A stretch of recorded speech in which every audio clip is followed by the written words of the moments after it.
Dear friends, welcome to the fifth course in the Journalism and Mass Communication program dealing with an overview of Indian culture. So far, we have talked about the definition of culture and its importance for students of mass communication and also the branches of cultural expression. In the concluding lecture in this unit, we shall have a brief look at the more personal symbols of culture and also see how cultural practices have evolved in recent decades, the extent of distortion in Indian culture, and how far the damage thus done has had an impact on the lifestyle of the people. So, first of all, we take up personal symbols. What do we mean by personal symbols denoting culture? By such symbols, it is meant to signify the food and eating habits, dressing up, language, rituals, and ceremonies. In brief, the personal symbols include the gestures, the acts of daily life, the interaction among the people in a society, which denote how we express ourselves, our feelings, and our relationship with each other in a unit. It is often said that India is such a multilingual, multi-ethnic, and multicultural nation that the language, food, and customs change every 50 kilometers. While it may sound a little exaggerated, it is also true that bigger states like Uttar Pradesh, Bihar, Andhra Pradesh, Gujarat, Tamil Nadu, Maharashtra, etc., there is a multiplicity of dialect, language, the way of preparing and eating food, and the local customs.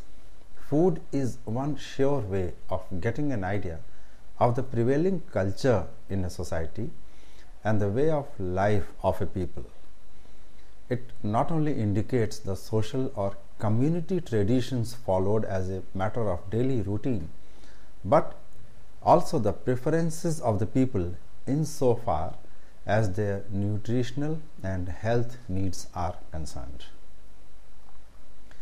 Indian food is by and large characterized by the extensive use of various spices, herbs, and other vegetables and sometimes fruits grown in India. The practice of vegetarianism is widespread in Indian society. Hindu beliefs and culture have played an influential role in the evolution of Indian cuisine. However, cuisine across India also evolved as a result of the subcontinent's large-scale cultural interactions with the Mongols and Britain, making it a unique blend of some various and typical cuisine. The spice trade between India and Europe is often cited as the main catalyst for Europe's age of discovery, as it is called. The colonial period introduced European cooking styles to India, adding to the flexibility and diversity of Indian cuisine. In fact, Indian cuisine has influenced cooking traditions across the world, especially those from the Southeast Asia and the Caribbean nations.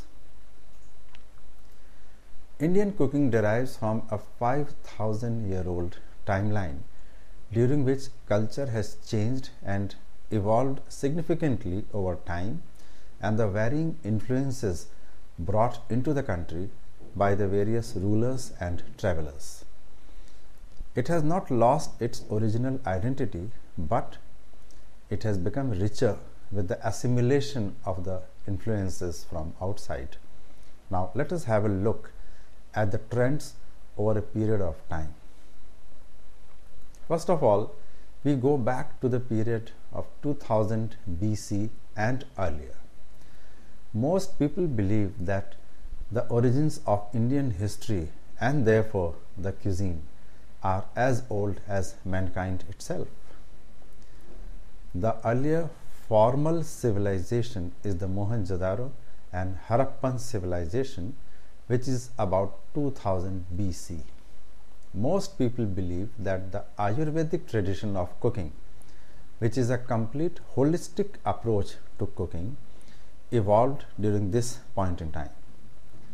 This lays the foundation of the concept that everything we eat affects both our body and mind. Therefore, food should be pure, grown from nature, and balanced. The core balance consists of balancing the 6 tastes: sweet, sour, salty, pungent, bitter, and astringent. In fact, these tastes relate to the attributes of essence and effect. Then there is the period of 1000 BC. At this point, we see the first movement of outsiders into the country, forming the origins of the Indus Valley civilization. The Mohenjo-daro people are believed to have been pushed to the southern part of the country, and the cuisine there is still largely vegetarian. The roots of Hinduism are shaped at this point. The Vedas, or the religious texts, are developed at this point, as is the Mahabharata. The caste system is developed at this point of time, dividing food habits of people broadly by caste. For example, the Brahmins for the most part were vegetarians, while the Kshatriyas, the fighting clan, were mostly non-vegetarian. In 600 BC, we see the emergence of Buddhism and Jainism. The latter of this has a marked influence on the cuisine in some parts of the country. Jains were strong believers in non-violence, and traditional Jain cuisine, apart from being cooked without meat, was also cooked without onion and garlic. During 400 BC, parts of India were ruled by the Emperor Alexander the Great in the 326 BC period. But generally, this period was a time of the Mauryan dynasty elsewhere in India. In this dynasty, especially King Ashok was responsible for the further development of Buddhism. It also saw the development of Buddhism outside India, which meant people-to-people interactions. Surely some exchanges would have involved food also during this time. There are references to the development and production of several varieties of natural liquor that were consumed for and during recreation. The Mauryan economy was also agriculture driven, which resulted in the base of all the grain based cuisine in India. Up to AD 1200, it was the period of several North Indian dynasties, including the Gupta dynasty, which was noted for its love of arts, and there were several visiting travelers during this time. This was also known as the Golden Age of Indian civilization. There were several travelers who visited India and carried with them knowledge and products like tea and spices.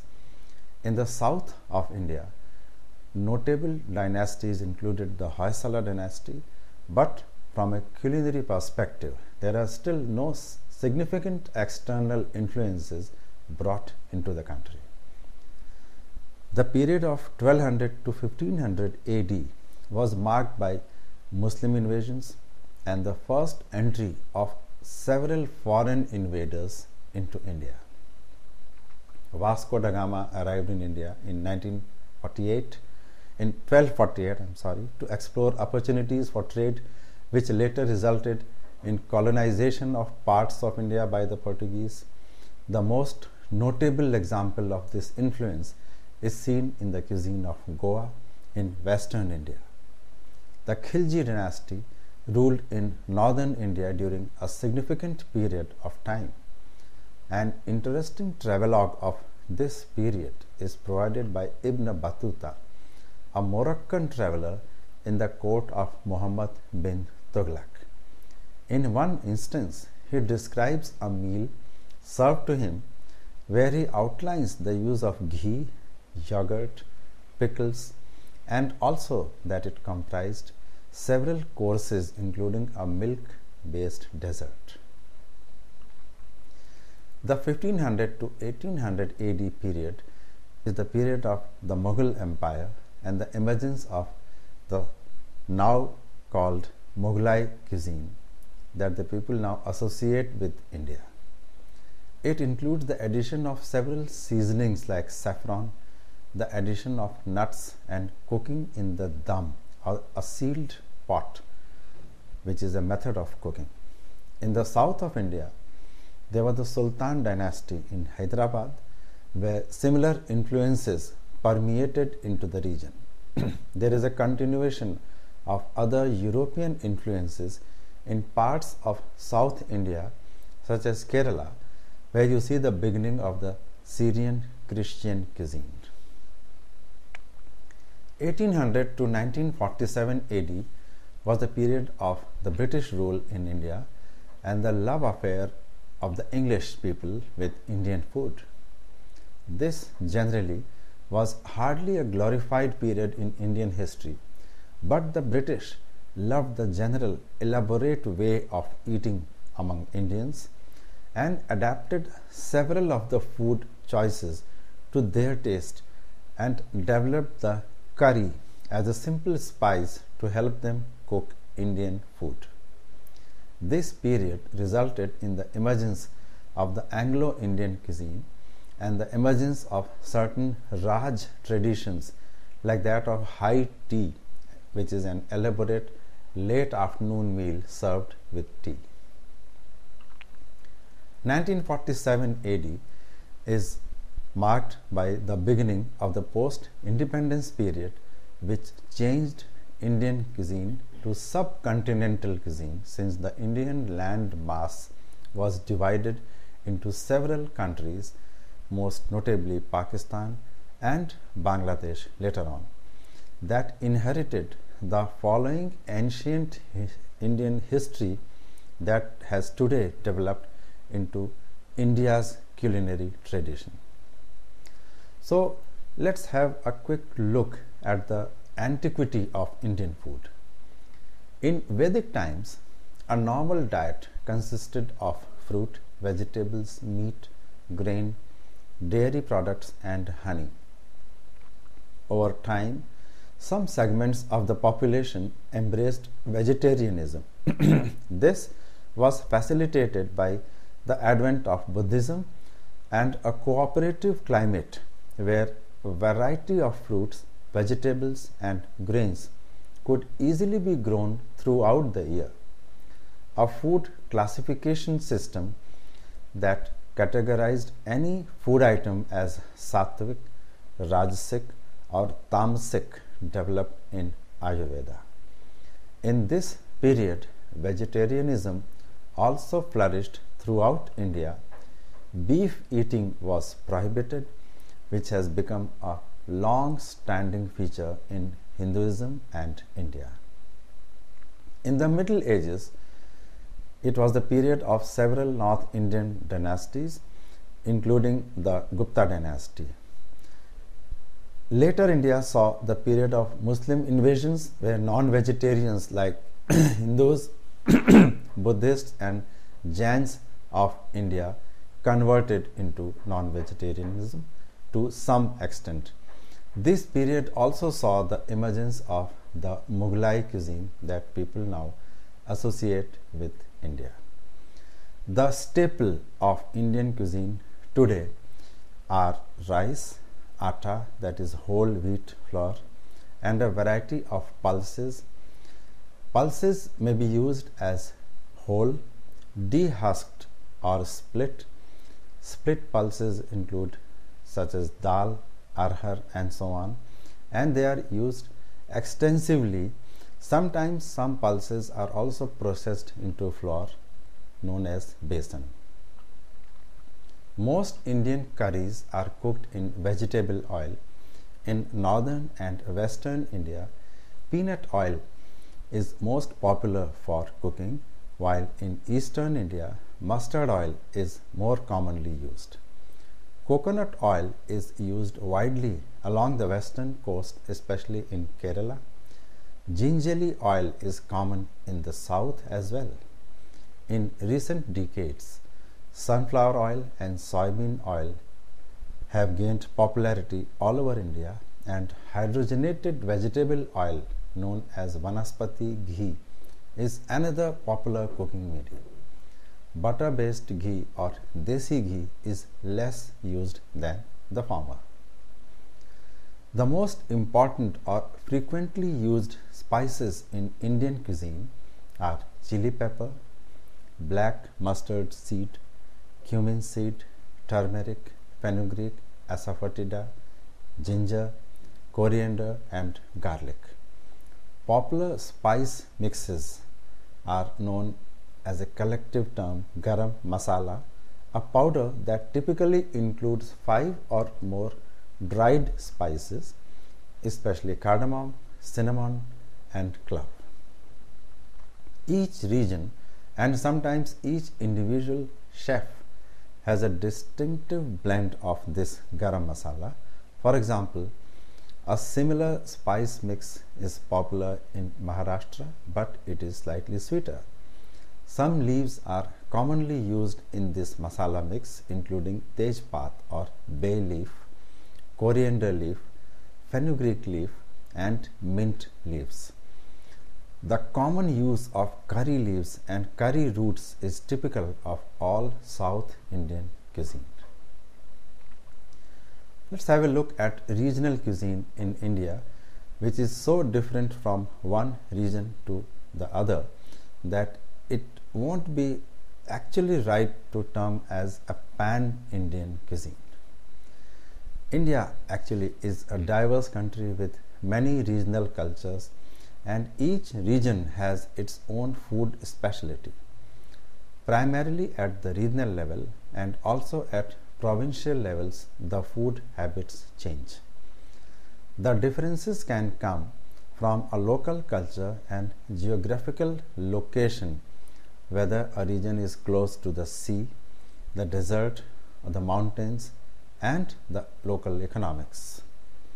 Indian cuisine is also seasonal, with priority placed on the use of fresh produce. People in India consider a healthy breakfast very important. They generally prefer to drink tea or coffee with the first meal of the day. North Indian people prefer rotis or parathas and a vegetable dish accompanied by pickles and some curd. People of Western India would go for dhokla and milk, whereas South Indians will favor idlis and dosas, generally accompanied by various chutneys. Lunch in India usually consists of a main dish of rice in the south and east and rotis made from the whole wheat in northern and western parts of India. It typically includes 2 or 3 kinds of vegetables. Lunch may be accompanied by items such as kulcha, naan, or parathas. Curd and 2 or 3 sweets are also included in the main course. Indian families also typically gather for an evening breakfast, as they call it, to talk, drink tea, and eat some light snacks well before the dinner time. Supper, or the meal in the night, is considered the main meal of the day, and the whole family gathers for the occasion. Dinner may be followed by dessert, ranging from fruit to traditional dishes, which are generally milk-based preparations. Several customs and etiquette are associated with food consumption. Traditionally, meals were eaten while seated either on the floor or on very low stools or cushions. Today, however, most households have a dining space with a table and chairs where the family gathers for at least one meal a day. Food is often eaten without cutlery, using instead the fingers of the right hand. Often a flat bread or roti is used to scoop the curry without allowing it to touch the hands. Other etiquette includes eating with one hand only, preferably the right hand, and letting the food touch only two fingers. Traditional serving styles vary from region to region. One universal aspect of presentation is the thali, a large plate of steel with samplings of different regional dishes accompanied by a curd based dish and breads such as roti, naan, puri and rice. Most South Indian meals end with plain curd and rice. Traditionally in South India, a well-rinsed banana leaf is used as a plate for hygiene purposes and religious beliefs. When hot food is served on banana leaves, the leaves add aroma and taste to the food. Leaf plates are still utilized on auspicious and festive occasions, but are much less common otherwise in daily routine. Traditional ways of dining are being influenced by eating styles from other parts of the world as well.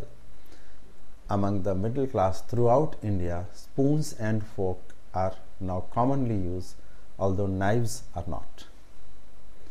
Despite changing trends, efforts are still made by family elders that at least all available members of the family collect on the dinner table at least once a day. This is part of the ancient culture when family ties were constantly strengthened, as eating together is supposed to create bonding and nurture a feeling of togetherness. At the same time, the staple diet comprising roti, rice, vegetables and dal is a balanced one containing the right quantity of protein, carbohydrates, minerals, fiber and sugar, in addition to salt and spices, so as to make a complete health supplement. Vegetarianism also is supposed to be a cultural trait rather than a religious one. Having a feast, likewise, is part of all Indian festivals and rituals. Eating properly and feeding guests and visitors is considered to be both a blessing and good fortune. After food and eating habits, let us have a look at the relationship between dressing habits and culture. Dressing habits actually are a reflection of one's culture, beliefs, values, attitudes and lifestyle. The attire of the people keeps changing with the evolution of tastes, one's needs and comforts as well. India has been known for its hand-woven textiles, richly embroidered fabrics and authentic drapes in exclusive designs that have been prized by Western civilizations for centuries. Indian men and women have always loved to dress up in their traditional costumes, attires and accessories during festivals and other occasions which are an integral part of Indian life. Recently, Indian costumes have been successful in attracting the attention of the global market and also capturing a part of the global fashion designing market. Indian clothing has been influenced by diverse cultural influences since time immemorial. Historians believe that the sari dates back to the Indus Valley civilization which flourished during 2800 to 1800 BC. Generally, it is believed to have originated from the northwestern part of India. Studies also show that the men's dhoti is a prototype of the sari and both the sexes wore the former till the 14th century. The choli, or the women's blouse, is believed to have come into existence with the various European colonial powers that once occupied a major portion of the Indian subcontinent. The British did influence women's clothing to a great extent. Indian high society ladies started wearing long-sleeved blouses with frills, very similar to the Victorian era upper garment during the late 19th and early 20th centuries. Historians also say that the achkan, which is a long-sleeved coat worn mainly by Muslim men even today, originated in Central Asia. More specifically, it was the court costume for Persian and Turkish nobles. The achkan can reach down to the knees or even lower, and it is buttoned in the front. Now let's come to the sari. The sari is the traditional garment of an Indian woman. It is an unstitched piece of cloth which varies from 5 to 9 yards in length and can be worn in different styles. A sari is worn over a petticoat and a short sleeved blouse. The most popular style of wearing a sari is by tucking one end into the petticoat at the waist, while a major portion of it is pleated neatly and tucked in the front. The rest of the sari, which is known as the pallu or pallav, is taken over the left shoulder. The pallu is the most fascinating and striking feature of the sari. It is often very heavily embellished with woven motifs or embroidery. However, this authentic Indian garment has lost some of its popularity as daily wear in the recent past. Western outfits have made an inroad into the Indian woman's wardrobe as well, due to a shift towards rapid globalization and emerging corporate and business culture. Today, women prefer to wear clothes that offer ease of movement in addition to style. Also, with the boom in the retail industry, Indians have a wider variety of options to pick and choose from, and women are being increasingly seen in Western style outfits, notably jeans and shirts and trousers and so on. However, this authentic Indian garment, that is sari, it comes in varied textures and styles. For most formal occasions, it still remains the favorite thing to wear. One finds women in both the middle class and the elite looking their best in a graceful sari. The materials may vary from crisp cotton, rich silks to synthetics and chiffons, but the final overall look is simply elegant and matchless. Every region of India has a distinct sari of its own, very much influenced by their particular social milieu and culture. Some well-known regional styles of a sari and its wearing are like this. The Bengali sari. In the traditional Bengali style, this sari is draped around the body without plaits, and pallu is left loose by hanging over the left shoulder, often with a bunch of keys attached to it. The earlier generations of Bengali women preferred the style because of its sheer simplicity and utmost comfort. The Gujarati Sari sports a distinctive style, as the women in Gujarat wear a sari with a neatly plaited pallu brought in front over the right shoulder, with one end tucked around the waist to the left, which is quite opposite to the way people in the north wear. The Maharashtrian Sari is a 9-yard sari called the Nawadi. It is the traditional style very similar to the men's dhoti. The pleats of sari are placed between the legs and tucked in the center back.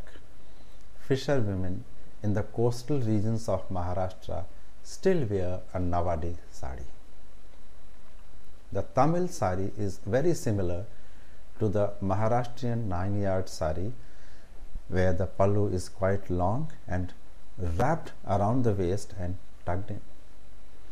Some important varieties of sari in terms of design are the Banarsi Sari, which are made of finely woven silk and have intricate designs done in golden thread or zari. Banarsi saris are relatively heavy and worn by Indian women on important occasions. The wardrobe of any Indian bride is deemed incomplete without the customary red Banarsi Sari. In fact, in most states, the Banarsi Sari is the one that the bride wears for the wedding ceremony. The Baluchari Sari of Vishnupur in Bengal is made of silk and woven on special looms. The Chanderi Sari derives its name from Chanderi, a small town located in Madhya Pradesh, which has long been famous for its hand-woven saris. The Dhakai Jamdhani Sari originated in the region now known as Bangladesh and is made with superior quality cotton. Kantha Sari comes from the small town of Bolpur in West Bengal, which is famous for producing saris with Kantha embroidery. It is a style of embroidery that uses the simple running stitch. Dhone Khali or Begum Puri are other popular style of saris made in handlooms in Bengal. Over the years, the distinctive patterns have merged as weavers have started experimenting with various combinations of design and yarn. So much so, it is often difficult to distinguish between the various styles unless one is an expert on texture and design. The Kanjivaram saris are considered to be the most spectacular and exclusive silk saris of India. The little town of Kanchipuram near Chennai in Tamil Nadu has been making such saris for over 400 years. Mysore silk saris of Karnataka are famous for their traditional designs and colors. The zari work on pallus and borders add to the sophistication and elegance of these saris. The Maheshwari Sari hails from Madhya Pradesh. It has a natural sophistication that is difficult to match. The specialty of this sari is its unique striped and checkered patterns on silk and cotton fabrics. Narayanpet, a small town in Andhra Pradesh, is a significant sari manufacturing center. These saris come in both silk and cotton and are well known for their gorgeous zari borders with rudraksh, which is a special type of fruit reproduced as motifs. Pochampally, located in Andhra Pradesh, is famous for its rich saris both in cotton and silk, incorporating traditional tie and dye weaves. Pathani Sari in Maharashtra is a hand-woven silk sari which comes with an ornamented pallu with zari work and is considered to be a collector's item. Tat is the traditional sari of Bengali women, which is hand-woven in various districts of West Bengal. Similarly, Shantipuri, a small town situated in the Nadia district of West Bengal, is famed for its cotton saris. Tangail is a district in what is known today as Bangladesh. The traditional Tangail saris have borders with a lotus or lamp pattern. Venkatgiri is a small town in the Nellore district of Andhra Pradesh, which is known for its fine cotton saris which go by the same name. It is considered to be a perfect wear for the Indian summer. Besides the sari, the other costumes for women include a salwar kameez. It is the outfit most commonly worn by Indian women and is second in line only after the sari. The outfit is probably born out of Islamic influence, especially that of Arabic and Persian cultures. Women all over the country prefer this dress mainly because of the comfort and ease of movement that it offers, besides near zero maintenance. Then there is the ghagra or lehenga choli. A ghagra or a lehenga is a long gathered gypsy style skirt with dazzling embroidery or mirror work, and it comes in vibrant colors. It is considered a must wear by brides on their wedding day. Dressier versions of the ghagra are teamed with chunky silver jewelry during festivals and other important occasions. Some regional costumes in India include the mekhala chadar, which is the traditional attire of women of Assam, the Kerala Sari, which during the festival of Onam in Kerala is worn by women there. It is a two-piece garment very similar to a sari with a blouse. It is worn in the same fashion as a sari but without pleats in the front. Firan. The people in the state of Jammu and Kashmir wear a traditional beautiful long-sleeved tunic known as the firan. Firans are generally made of woolen fabric to keep the wearer warm during the severe winters of the valley. Interestingly, a firan is unisex in nature and worn by all sections of the society. Then there are some tribal costumes. In fact, the Northeast happens to be one of the most diverse and culturally vibrant regions of India. It comprises the 7 beautiful states, more popularly called the Seven Sisters, inhabited by as many as 166 different tribes pursuing their unique lifestyles. Then the Bhils, residing in the southwestern part of Rajasthan, are one of the oldest tribes in India. The dry and arid weather of this region has had a high influence on the clothing habits of the people of this region. Men are usually comfortable in a loincloth and embroidered waistcoats coupled with turbans and traditional Rajasthani shoes curled up at the toes. Bhil women wear a single stretch of cloth that is tucked around the waist, while the rest is used to cover the head. Wearing a blouse among the Bhils is a status symbol, and only married women are expected to wear one. A variety of jewelry ranging from beaded chokers, colorful bangles, nose rings, and an ornament suspended from the hair to the forehead are an essential part of the Bhil women's dress. The Varlis of Western Ghats, more popularly known as the Ghatis, are scattered over the coast of Maharashtra, Surat in Gujarat, and Daman. This tribe believes in minimal clothing, and men can be found in short dhotis and embroidered waistcoats. Varli women wear saris that are short in length with a half-sleeved embroidered choli that is tied in a knot in the front. The Todas of the Nilgiris in Tamil Nadu in South India are a small population now faced with the threat of extinction. The men of this community wear a long, loose-flowing garment covering the entire body from shoulder to toe. This is usually in white with red and blue borders. The women also wear the same hand-woven garment except in the style of a sari. Their jewelry is restricted to silver, beads, and shells.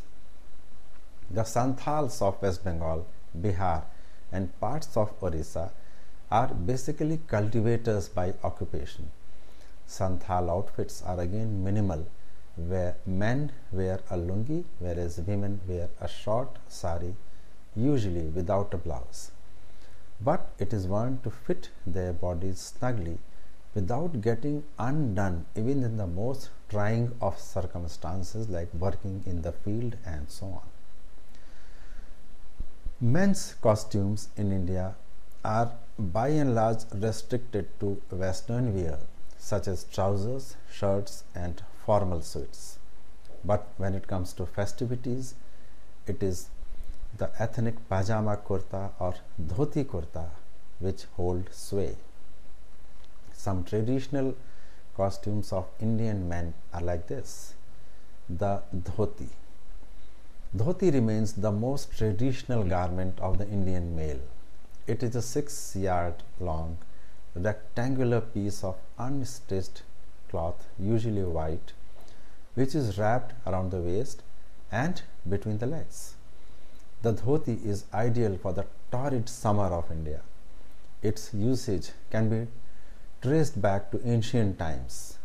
Though Western outfits have replaced the dhoti over the years, yet it remains the chosen one for Indian festivals and weddings and also in the vast countryside in the north.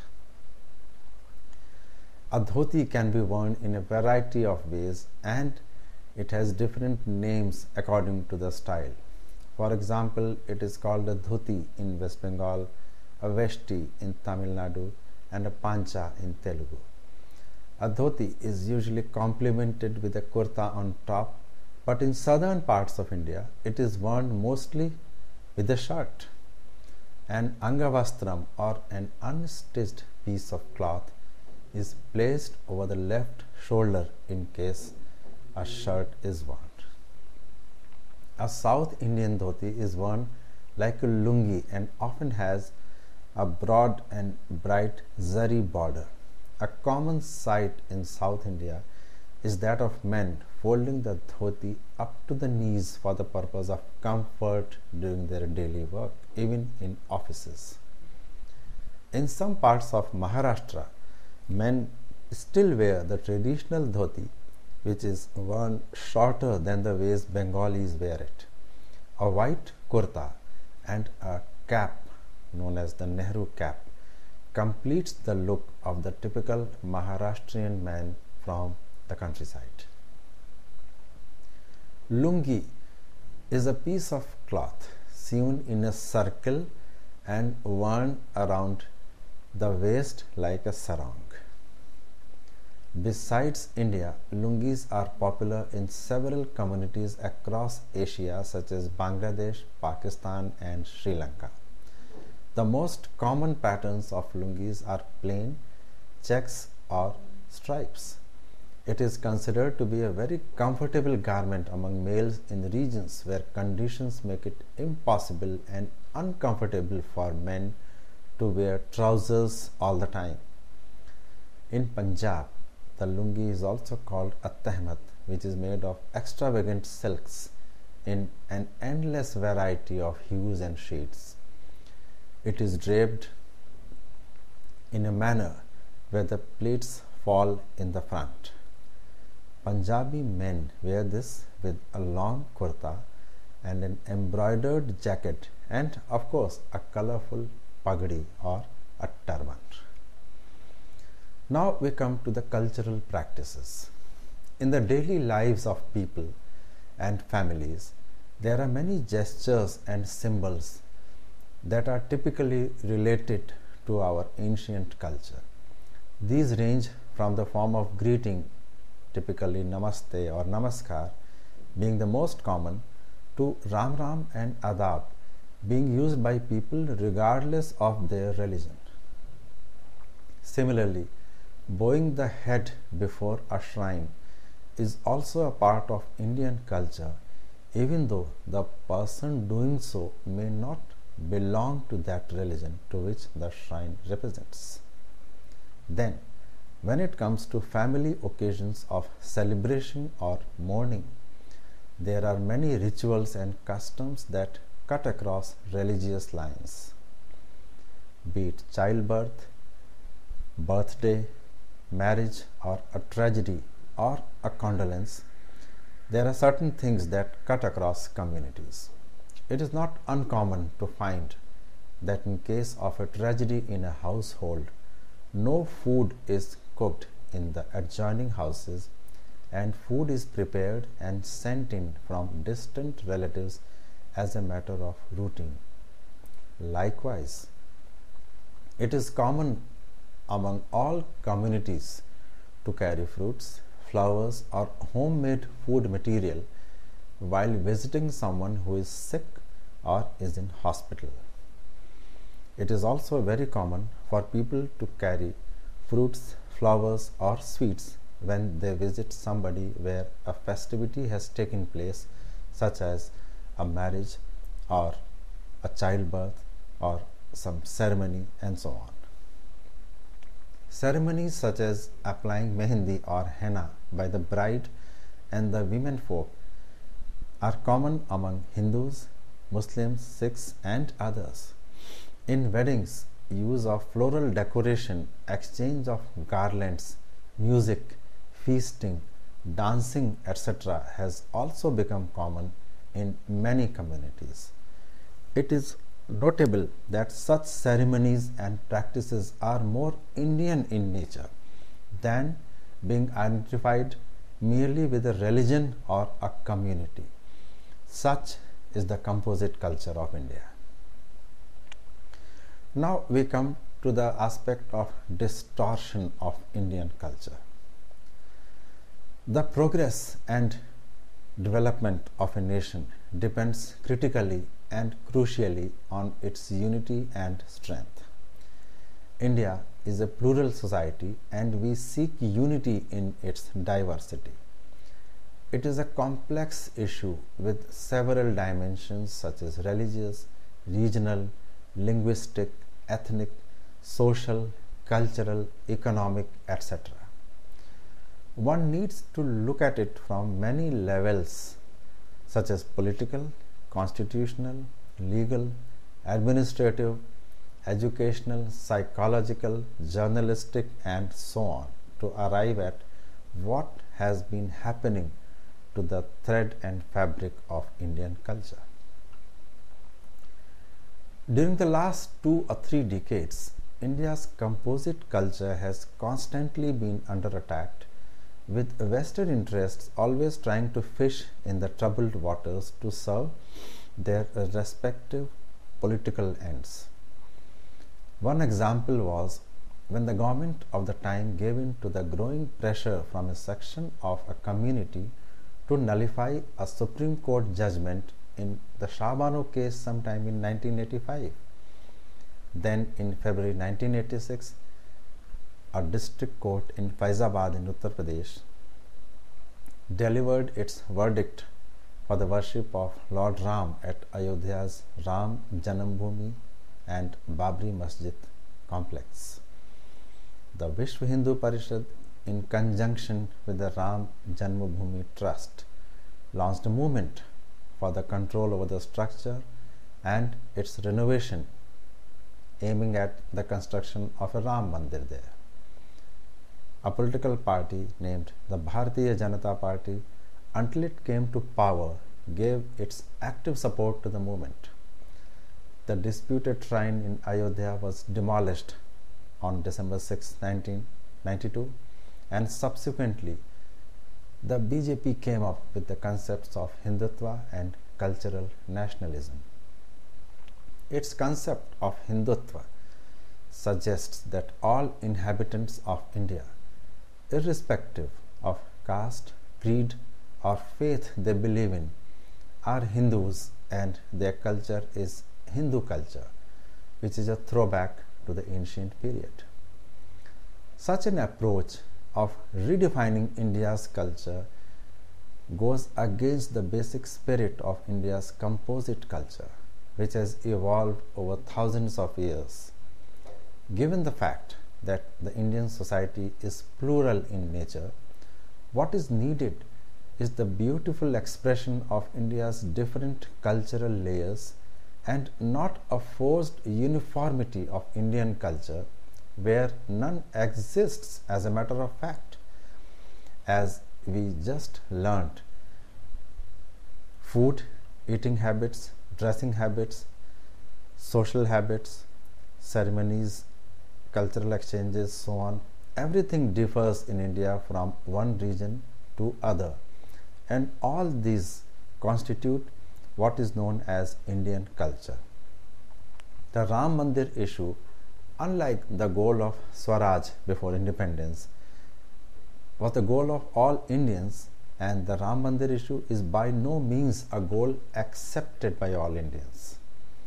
This consensus issue, this contentious issue, has always evoked counter-response, violence, and more violence in response to it, which is unlike what Indian culture has meant to the people over the centuries. Everyone needs to realize that our people are very sensitive about their religious identity and its associated institutions. No conscious effort should be made to unify different religions. An eclectic religion based on the good points common to all religions is perhaps not a practical disposition. It is easier to be an atheist than to allow even one good element from any religion into one's own. Such is human nature. In such circumstances, the only alternative is to recognize differences in religions as a matter of fact and as a matter of personal taste like food and dress, etc.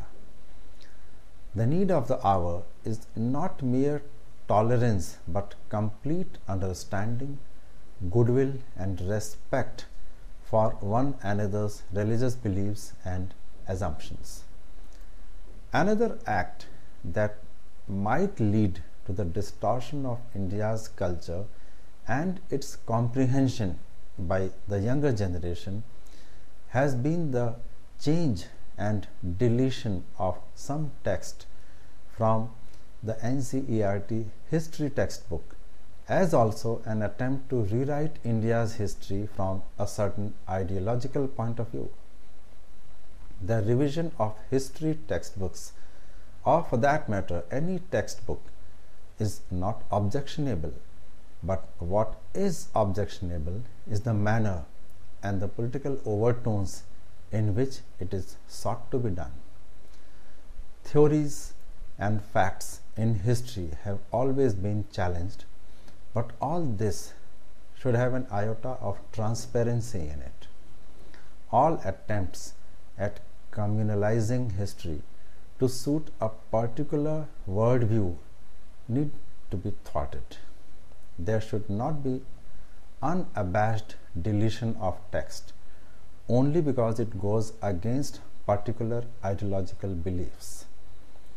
It should be ensured that the line between history and mythology does not get blurred, and at the same time it is important to have a regard for icons in mythology, for legends in history and mythology and religion, while we express ourselves during festivities, during commercial activities, and so on. Two other issues that have been opposed by the cultural chauvinists of the country are participation of Indian girls in beauty pageants and the observation of Valentine's Day in the country. These two examples are mentioned here specifically because the opposition to these two things has come in as part of a so-called campaign to uphold Indian culture. To view these two activities as a violation of Indian cultural ethos and Indian traditions is completely illogical. No culture is static, and this is especially true of Indian culture, which has since ancient times not only withstood the onslaught of foreign culture but has also assimilated the positive aspects of foreign culture into self. Today, boys and girls of all religions prefer to wear jeans, t-shirts and other such pieces of clothing such as jackets and so on, which are not part of the ancient Indian dressing habits or ancient culture of India. But such pieces of clothing, such ready-made clothes, are considered to be comfortable and suitable for young people who are in a hurry, who are moving around, who are working, studying and so on. Similarly, beauty contests and participation of Indian girls in such programs, as also the observance of the Valentine's Day celebrations by the people, should be seen in this perspective. Indian culture has always accepted new ideas without losing its pristine identity. The imposition of a dress code, for example, especially forcing the women in Kashmir to wear a veil or a burqa by the Islamic fundamentalists, is yet another example of India's cultural distortion. The dress and assumptions with regard to it have evolved over thousands of years. No one, therefore, should be allowed to dictate at gunpoint or with force or with some piece of law as to what one should wear, and this basically is an infringement of an individual's freedom to dress up as he or she likes. Similarly, in many provinces, in many cities and states across India, we often see people going around in clothing that may be considered unsuitable by some, but it does not evoke any kind of reaction among the society at large.